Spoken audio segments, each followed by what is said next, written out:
It's HPR, All Things Considered, member-supported Hawaii Public Radio, and I'm Dave Lawrence.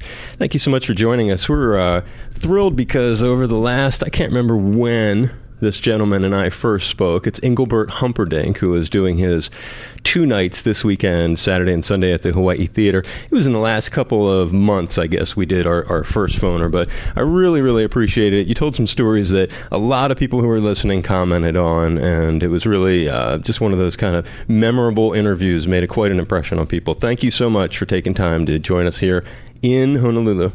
Thank you. It's nice to be with you, especially for this special occasion. But I just hope that the storm keeps away, and I've been bending God's ear, and I'm sure that he's been listening to a lot of people. I was talking to him earlier and said, "Do you know any women named Lane?" And he was like, "Lane is going to take a different lane this weekend." So we're really I'm seizing on your optimism that the storm is going to pass by. I'm also seizing on some Hawaii history of yours in between the last time that we spoke and now. Steve, the mystery emailer. I don't know this guy, but he emails me cool stuff that's going on in terms of like the history. Like if a guy like you comes to town, for instance, he'll send me over email that says, August 4th, 1970, Engelbert Humperdinck made his Hawaii debut at the Blaisdell Arena, backed by a 30-piece orchestra conducted by his conductor, Laurie Holloway. Engelbert wowed the audience, great performance, opening act, a group named the Burgundy Express. Do you remember that? No, I Burgundy, but I can remember the fact that we did a great show and people loved what we did, and I'm happy to be back to redo something that might take it, make him write another email like that. Right, ticket prices started at just $3 back then. Top ticket price was $10. Another one that you did, you performed another sold-out show at the Blaisdell Arena in the early '80s, presented by Tom Moffat. A few of your shows where he passed away. Any memories of it? Wonderful man. You're a wonderful man. Yeah, he was one of these cats who really was a fixture in the local community. You came back in '87, and perhaps this is a really critical one that ties you to your last record. You did this show at the Hawaii Ballroom, Sheraton Waikiki Hotel in December '87. And the very next night, after the concert, there was a special fan celebration, a luau for Engelbert, they called it. It was the Diamond Head lawn of the Sheraton Waikiki Hotel. Is that the one where Bruno Mars got up on the table, or was that a different event? No, that's a different case. Actually, what happened was my fan clubs from all over the world held a fan club party for me in Hawaii, in Honolulu. And the entertainment that night, believe it or not, was a young 5-year-old boy called Bruno Mars. And I said to him then, I said, Bruno, you're going to be a big star, young man. And he's not a big star, he's a mega star, you know. And now I just recorded one of his songs on my latest album. What a thrill, though, to see that. When you look back at that video, can you even believe how full circle? And then you're recording his tune, and he's coming back, big hometown thing. Just amazing, your connection to Bruno Mars. Now, does he know about, have you had any communication with him, both about your cover or about the special that you're taping? No, not yet, not as yet, no. Yeah, but I hope one day to meet him again. Any chance he might show up at the, oh, that's right, I guess you did meet him. He was this big, wearing an Elvis costume. Any chance that he might show up at the thing? I don't know. Maybe. That'd be a hell of a surprise. And one of the things, when you came to picking that tune, was it your idea? Did you hear it on the radio? Like, give us a little insight, because you've covered people throughout your career. What made that tune appealing to you? What, Release Me? Just the Way You Are. Oh, Just the Way You Are. Just the Way You Are. Yeah, when I heard it, well, I love his work anyway. But my producer brought the song to me, and that's how it all came about. And of course we took it to an arranger in New York who did an amazing new style of arrangement of it. And you know, it's a lot different to what Bruno does, but I gave it more of a ballad feel. You hit on something really key about your whole career, the arranging, and throughout your life you've tackled other people's songs, and maybe you just provided some insight. In each case, did you go to like a pro arranger who helped you come up with what would be a unique take on it?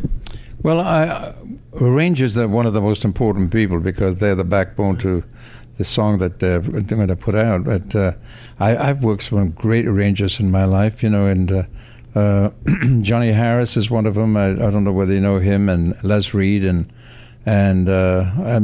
Charlie Colello, and the lights went out. Sujata, you get our lights back on. Hurricane Lane is beginning to approach. No, it goes on and off all the time. There we go. There's one of them. This one here. Well, we were planning on a nice informal. Oh, you got it on There it is. Oh, almost. There you go. They're energy efficient here. They're not going to miss a minute there.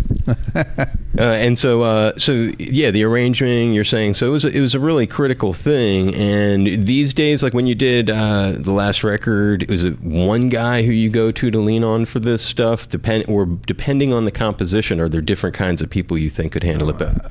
It depends on the song, yeah. Who the arranger's going to be, and plus the fact that you've got your producer who's very instrumental in getting these people involved as well. Because I don't do it personally, so you get your producer to do it. And we've come up with some great arrangements, and I'm happy with the album. I really am. I love one of your classic ones, The Police, Every Breath You Take. I was watching you do that on a festival show. It's huge outdoor crowd. And you're right, when you said that about the arranging, it's like that's really, when you cover a tune, how you do it can make a big difference. And how you slow it down, the tempo, you really nailed that. Any insight into what made you want to cover that? Well, it was a good song. And the shows, so this you're filming, very special this weekend. Again, we're talking with Engelbert Humperdinck. He's back in Hawaii. 2 shows, Hawaii Theater, Saturday and Sunday. And they're not just shows. You're kind of following in the footsteps of a cat that, I remember when we were talking on the phone, I'm just paraphrasing, you told me it was Elvis's Aloha from Hawaii, and you said, man, I want to do a special there someday. And so dialing in on these shows, talk about your taping a thing and what that means to you, and give a little bit of a picture of what's going to be happening. Yeah, well, the fact is I did watch Elvis' show, and I watch it all. I still watch it all the time, and it gave me that feeling I would love to go to that Paradise Island and record a TV show, and it's finally come to pass. And so here we're going to do it, and I hope it's going to be great, and I hope the audience are going to be there to help me make it great. And the last time I played here, audiences were fabulous, and I'm hoping for the same kind of reaction this time, all these many years later. It really makes a difference around the world too, huh? When people don't have English as their native language, is there any difference in that energy or reaction that you're talking about? Would you say that again? Like because you're talking about like the feeling, the way the audience will be like supporting the tunes, getting into it, maybe singing along. When you go to countries out and English is not their native language, do you still have that same powerful connection? You'll be surprised. It's amazing. I mean, I've been fortunate to have a global career, right. And I can go to places like Russia, and I can tell you something. The Russian people do not speak English very well, but they can sing my songs. I don't understand it. I really don't understand it. When they come to my show, they sing along with me. And you've got some greetings too. I understand that you've Engelbert, our light is going south again. I understand. I was watching another cool video, and you were Engelbert really customizes his shows when he is in a place, and I can imagine that will bring people closer to you too. What do you say to them in Russia? And I'm sure you've got an expression or two. Well, I know how to thank them, and I know how to say good evening, ladies and gentlemen, in every language. In Russian, it's Добрый вечер, дамы и господа. So I could say that in most languages. In Germany, Guten Abend, meine Damen und Herren, I love it. That's a real person. What about Chinese? Go away, like being Nehama. Say that one more time. Go away, like being Nehama. And it comes in handy because it crosses a bridge, right? It's like people are like, "Oh, this guy takes the time." It's a respect thing too, huh? And they have that little sing-song with it, yeah. You have to kind of learn the cadence of how it's delivered. It's easy being a singer. Well, and not easy too. There's a lot of pressure, but you do it very easily. It's how you carry yourself. It made me think right before. I was thinking of something that I was wondering. I was looking online to see if you had crossed paths with this person, and you talk about that. The ability to be a performer, the unique nature of what you do on stage. We just lost Aretha Franklin. Was that a person? Any stories you can share? Did your paths ever cross? I wished I could, but I never did get to meet Aretha. And all my life, I mean, I've met major big names in this industry, but I never got to meet her. It was a shame. What made me think of her, not only, of course, her passing and what a talent she was, but I was looking, you say major names, this all-star duet released not that many years ago, too, Engelbert Calling.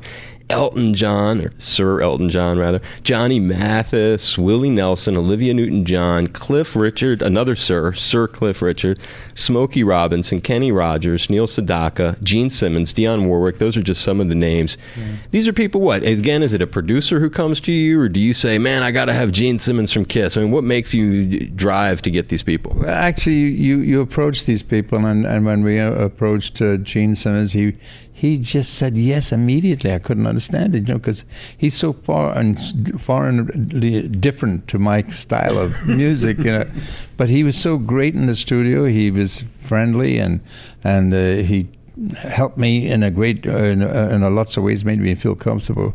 He's a major star. Had you ever met him before? No, I hadn't. Wow, and all of those were done in the studio, or because of technology, sometimes people can do stuff separately. So were you together with everybody? I did quite a few separately, but I got Elton in the studio, which was great.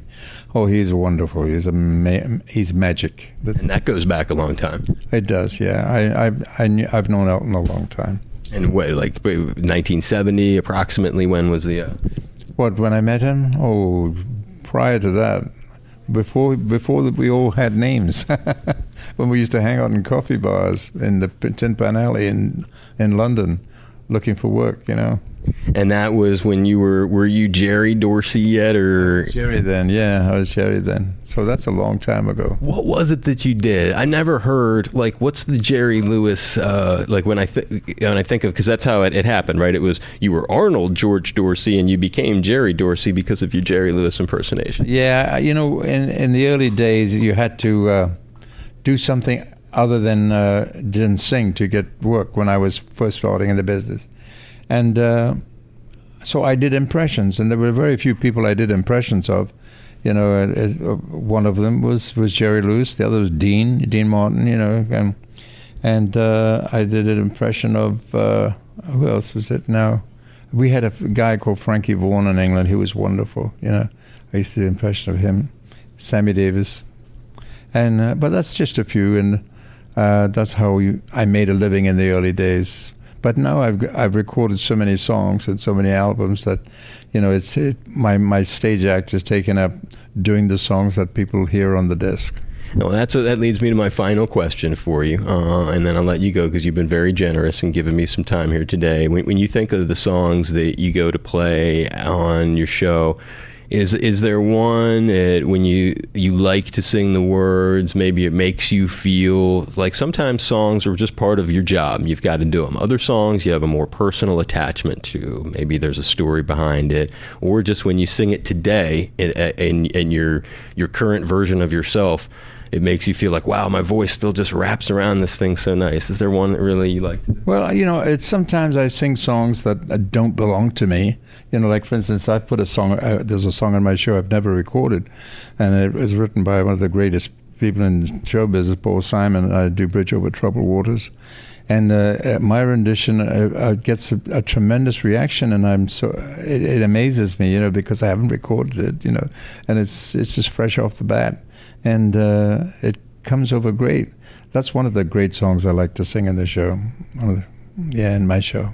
As we say goodbye, is there just a line or two of something you could sing for us, just so we could have your beautiful voice on HPR doing your? I can't hear any music.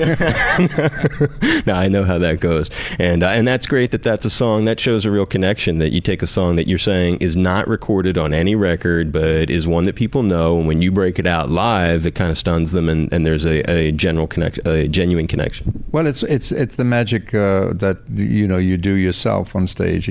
You put your little touch of what God gave you and make it a different story to other people's. Right. That's what we were saying earlier. You own the song, and it's not just like hearing somebody else doing the song. It's like you make it your own version, and it becomes something that's kind of a signature thing. Bands have done that throughout history, and I'm always impressed by that. And Engelbert Humperdinck is one of those artists. We're thrilled that he took some time for us, following up his phone call. Very good man. He said he would do it, and he did. And he's in town for 2 shows, Hawaii Theater, Saturday and Sunday night, filming a TV special that will air on public television coming up later in the year, and we'll be looking forward to that. But we'll always be grateful that you took time for us here on HPR and All Things Considered. Thank you so much, brother. You're very welcome. Thank you for taking the time. Aloha, everyone. The man. What a treat this is.